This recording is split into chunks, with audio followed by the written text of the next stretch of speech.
everyone. So I realized I didn't have an intro slide like the others have done, so I'll also give you a brief kind of spiel and tell you a little bit about my background. So I was born and raised in Manitowoc, Wisconsin, which is south of Green Bay. And then I went to St. Kate's for my undergrad. I got a bachelor's in psychology with a minor in women's studies. And then I decided I wanted to go on for a doctorate, and so I applied to programs all over the United States, and I found my best match in upstate New York. So I went to University at Albany, and I got my Ph.D. in counseling psychology there.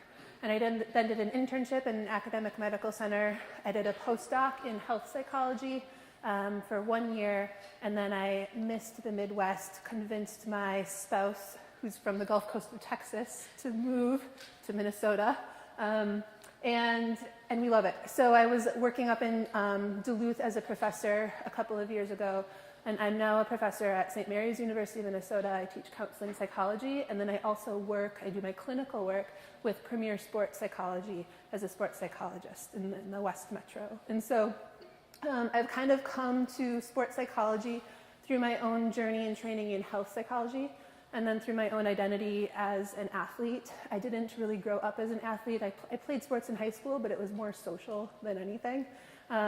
I did not compete in anything as an undergrad, and then in grad school I realized I needed to start taking care of myself and better care of my body, and so I started running. I'm not one for moderation, so I went from 0 to 100 pretty quickly and did 9 marathons. In the span of a few years. I got the bug and I ran with it, and then I went to triathlon. I did the Ironman triathlon Lake Placid in 2015, which was just as challenging as it was beautiful, and then realized I didn't really like swimming, and I was better at cycling, and so I found cycling, and I have not left cycling yet. I've stuck with it. I race road cycling. I'm on a women's racing team here in the Twin Cities. And then I also do gravel racing, which is kind of cool.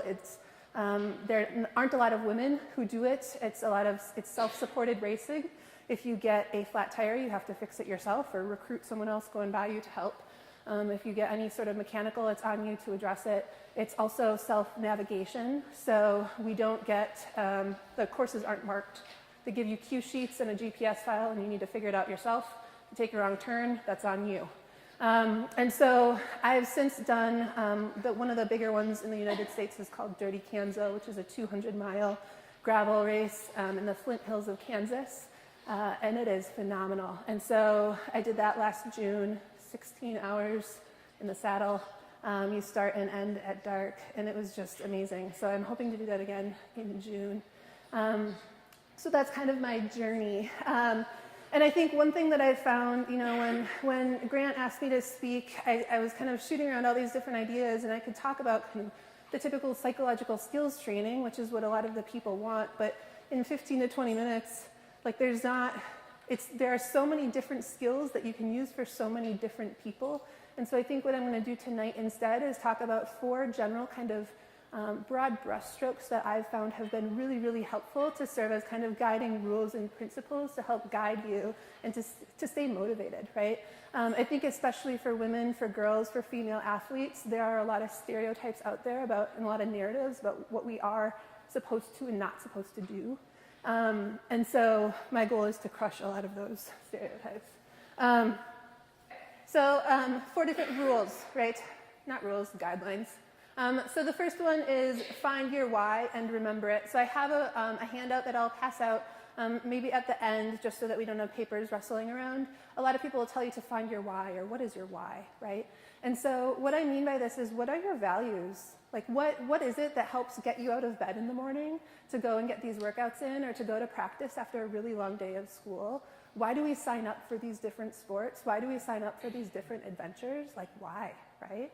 And it can be to make you a better person. It can be because I know that when I exercise regularly and I do these really challenging things, that I'm more mindful at work. I'm a better spouse, I'm a better daughter, I'm a better whatever it might be, right? And it could also be health, it could be fitness, because we know that we want to fuel our bodies and take really good care of them. It could be curiosity. it could be adventure, it could be challenge, right? It could be social. So there are a lot of different whys that people have. And I think it's really important for us to remember these because often we get so fixated on the goal. And the goal is the trophy, it's the podium, it's crossing that finish line, it's getting that medal, it's being the top tier, the top whatever it might be. But when we do that, we can easily lose sight of our why when we're focusing on our goals. And the goals are really, really important, don't get me wrong. And crossing those finish lines and stepping on that podium is a really phenomenal feeling. But it's really important for us to remember why it is that we're doing this on a day-to-day basis. Because when we lose sight of that, that's when because the work then becomes more of a chore or a burden, and it's not fun anymore, right?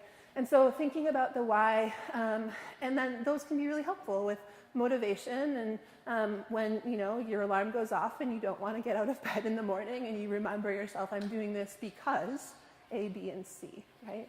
So that's one of my guiding principles. Another thing to think about is just remembering that the values, you can use them as more of a compass, where the goal, again, is kind of this endpoint. The values can help guide you in different directions. And so when you are in bed and you don't want to get out of bed or you're feeling really tired after a long day, remembering that sometimes your value-guided behavior is not always fun or easy. Like sometimes it's a challenge, and sometimes it takes work, and sometimes you don't really want to do it, but you're doing it because you know that it ultimately help get you and drive you to be a better person, right? So the next one, this is my absolute favorite, is to control your narrative. There are a lot of narratives about women and female athletes and girls, right? Molly mentioned some of them earlier. A lot of stereotypes. Women don't need to strength train, you don't want to bulk up, you don't look like X, right? There are a lot of things that people might say. I work with a lot of endurance athletes who come in all different shapes and sizes.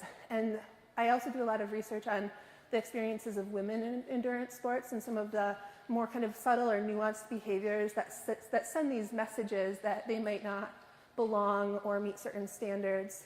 And one of the ones that I hear most often is when clients have done X number of triathlons or marathons or endurance races, and they'll tell people about them because they're really proud of their accomplishments, and people will respond saying, you don't look like a runner, or you don't look like X, right? Tell me, what am I supposed to look like?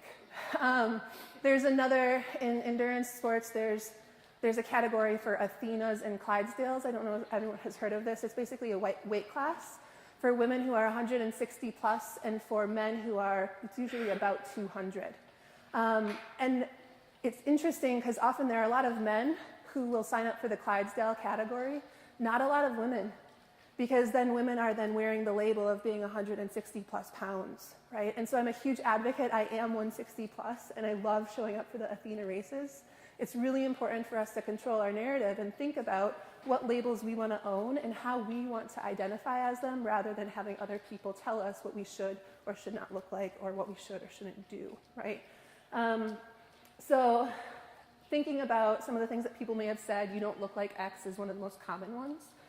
Feel free to reclaim that story and reclaim that narrative. Like, it's up to you, right? It's not up to the others. So the next one is to focus on the process. So again, the goal is really fun to think about, and that's absolutely what can drive us, and we know that we're working toward that feeling, whatever it might be when we get there, but we cannot get there without the daily grind. We cannot, right? There are so many things that come into the daily grind. So this is going to be hydration, it's going to be nutrition, it's going to be injury prevention, it's going to be strength training. All of these little nitty-gritty choices that we make on a day-to-day basis that can easily slip when we're stressed, when we're tired, when we want to do something else more fun or enjoyable, right? So in thinking about the daily grind, what does this look like for folks? Does anyone have any other examples? What are the things that you know are important that you don't always do? Recovery. Rest, right? Rest is really important for athletes. Absolutely. Super important. What else? Water. Yep. Some of my high school athletes, the cross-country runners, their coach tells them 100 ounces a day. The 3 big meal genes, right? And I mean, I know there are other guiding principles and rules, but hydration is so important. What else? Stretching. Absolutely. Yep. And a lot of people often don't like it because they don't feel like it's really doing anything, right? I know foam rolling is another one that a lot of my athletes are like, are you rolling? You're supposed to. Nah, it sits in the corner, right? So do it while you're watching TV, do it while you're doing something, right? This daily grind, the daily grind, these are these really little things or these little behaviors that can add up and create huge change over time, right? Especially when it's a part of your routine, you're part of your daily practice. Consistency, I'm sure a lot of the coaches and other professionals in the room, consistency is one of the most important ingredients to success. You have to be consistent with your workouts. Of course, things happen and you get sick, and life happens and things will get in the way once in a while. But being tired or kind of like getting into this habit of skipping, for me it's skipping recovery rides because I feel like they don't do that much. It's so important and those add up over time. So it's really important for us to focus on the process, recognizing that that process is going to get us to the end point. And my fourth, also one of my favorites, and the hardest for me to remember and practice, is to find your champions. So the two women in the picture, the woman on the right is Ellen Noble. She is a really amazing person. She's, I think, early 20, maybe 23 years old. She's an elite cyclocross racer here in the US. Just really phenomenal. She's a huge advocate for women in cycling and does some really amazing things. And it's so fun to watch her journey. And she is now one of the top racers in the US. And this is a picture of her mom comforting her right after a difficult race. She had been in the lead it was an international World Cup race, and she took a risk and made a move, and it didn't go as planned, and she lost her first place and got second to a very well-respected, experienced racer. And so thinking about the importance of her mom, she's very open about that. I think it's important for us to remember, like, we are a team, right? Like, when one person crosses the finish line, or reaches that goal, whatever it might be, there are so many people behind the scenes supporting that woman or that girl. And it's really important for us as athletes to remember that we can't do it alone. We cannot. As much as we like to think that we can, like, I've got it, I'm fine. Accept help when people offer. Accept support. It's so important to be able to remember. For me, it's my spouse, for sure. He does so much for me. And so it's really important for me to remember that I didn't do this myself. I have to thank everyone else around me. And when I'm being really stubborn and I want to do it myself, I need to be willing to accept help when I know that I need it. Okay? So find your champions and support other women, of course, right? So I'm going to leave or kind of end with a story. This was from, I guess it was this past summer, and a nice example of me kind of applying these 4 rules and really trying to practice what I preach. And so as I'm new to cycling, this is my second, I guess I completed 2 road seasons. So I'm still in the beginners category. They have different categories. I just got a Cat 3 upgrade, so I'm now considered, I guess, intermediate. So this past July, there was a road race. It finishes on a hill. There are different stereotypes about women in cycling. There are sprinters and there are climbers. And the sprinters are supposed to be more built, more stocky, maybe larger, more muscle, more power. They can put out a lot of watts really quickly. They also tend to like, stereotypically, flat courses, okay? So I look like a sprinter because I'm 160, a lot of the women I race with, 120, 130 pounds. And that 30 to 40 pounds can make a big difference when you're climbing a hill. So signed up for the state championship road race. There were some pretty fierce competitors in the bunch with me, and I was super determined, but trying to kind of ground myself, like, okay, Erin, hills aren't your strength, you know this, like, you're carrying more weight than others, and I've let all of these narratives, like, take over and absorb me, right? At the same time, I had really trusted the process, and I had put in a ridiculous amount of miles and hours in the saddle. Coming in with a lot of fitness into this race, a lot of confidence. My spouse, who is the guy in the green shirt, was right there waiting for me, and I did the race the way that I had planned and executed it, and I took a risk and it made a move and it stuck. And I won on the hill, even though I was surrounded with other women, you can see some of their heads, who were the climbers, right? And so I think it's really important for us to think about what are the narratives that we also absorb, even unintentionally from others. What ones can we get rid of and kind of own on our own, recognizing that we can create our own narrative. Okay. Serena Williams has some really wonderful quotes. I think she's a really good example of kind of how we want to take pride in our bodies and our accomplishments, despite the things that people or society might tell us. So find these women, find the other champions, follow them on social media. Some of them are here today, and use them as well to further fuel kind of this fire and this motivation that you have going. Okay? And that's all I have. Thank you so much.